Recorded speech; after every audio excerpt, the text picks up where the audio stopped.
Welcome to Fun Islamic Facts, where I share fun facts about Muhammad and the Quran whenever jihadis go on a killing spree. Sahih al-Bukhari, number 5068.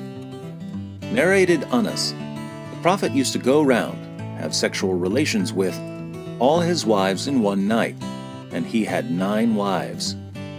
Sahih al-Bukhari, 5215. Narrated Anas bin Malik, the Prophet used to pass by, have sexual relations with all his wives in one night, and at that time he had 9 wives.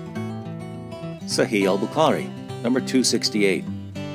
Narrated Qatada, Anas bin Malik said, the Prophet used to visit all his wives in a round during the day and night, and they were 11 in number. I asked Anas, had the Prophet the strength for it?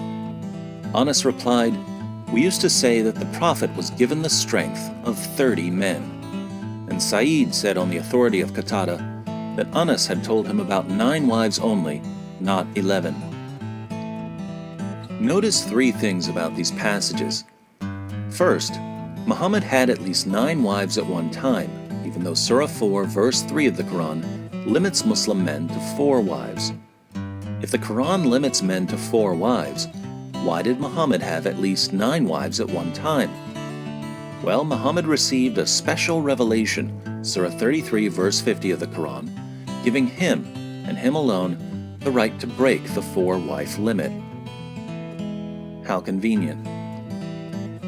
Second, Muhammad would have sex with at least 9 women and girls in one day, even though he was more than 50 years old.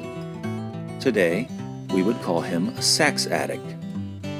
Isn't it interesting that a sex addict who claimed to be a prophet conveniently received a revelation giving him more sexual partners than anyone else? Third, how did Muhammad's followers know that he was having sex with all of his wives in one day? How did they know he wasn't simply chatting with his wives? It seems that the Prophet of Islam must have been bragging about all the sex he was having, so much so that his followers could in turn brag about him having the sexual strength of 30 men. Our Muslim friends tell us that Islam is a religion of modesty. A closer look shows that Islam is a religion whose supreme role model was a sex addict who built a religion around his sexual desires and constantly bragged about his sexual exploits with women, a prepubescent girl, and his slave girls. So much for modesty.